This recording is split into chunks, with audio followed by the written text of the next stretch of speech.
Papasalamat din tayo kay Founder Gary. Hindi na po sumama si Mrs. Marivic dahil mayroon din po siyang karamdaman. Kaya tayo na lang po, sinamahan po tayo ni Bro Tupper. Maraming salamat sa pagsama niya dito sa amin. Yan si Bro Jing.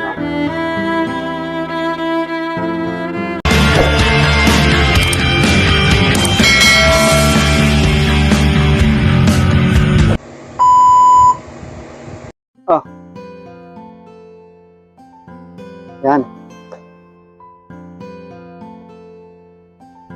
Andito po ako kay Bro Jing, mga ka-Bro-Sis. Mayroon kaming kaunting ibibigay na tulong. Pambili man lang niya ng kaunting gamot. Kung ano man ang makayanan. Dahil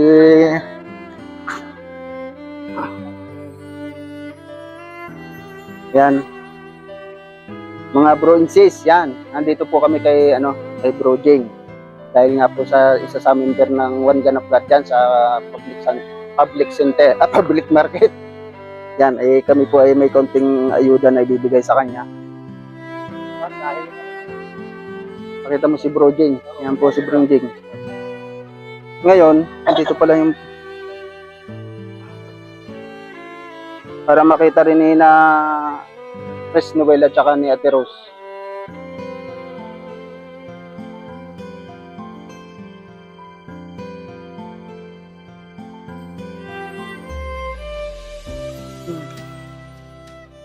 Ayan pa pare niya ng pap.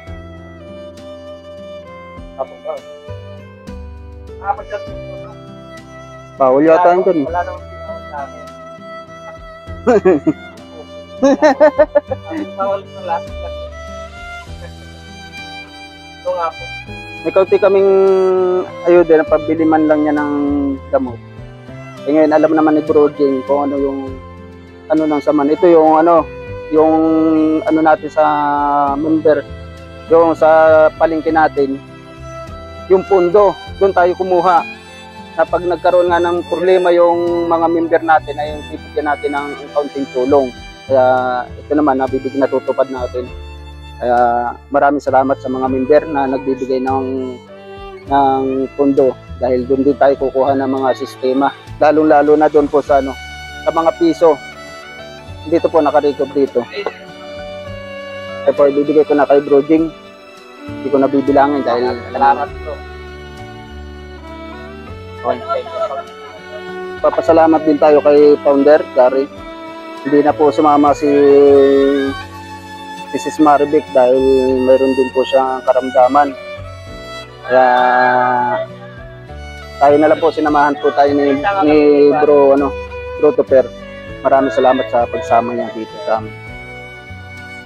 Yan si Bro Jing.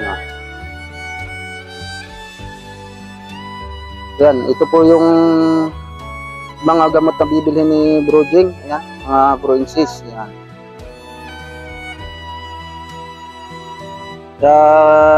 Mag-ingat ka bro lagi ha. Ingat lagi at palakas para bumalik sa dati yung katawan natin. Uminom ng tamang gamot. Ayan. Saka doon din po sa mga ibang member, ayan, sana mapanood nyo to, may share nyo kung anong ginawa naming tungkulin sa nagkakaproblema sa member natin. Hindi lamang po tayo kung sa karsada ng natulong, pati sa yun lagi nang pinangako ng ating mga nakakataas, kung may problema ang bawat isa binibigyan natin ng tulong. Ayan, kagaya niyan, nabigyan na natin ng konting tulong si Bro. Kaya natutupad po, paki-share niyo na lang. Maraming salamat. Para masalamat din kay Sis Rose at kay Chris Noel.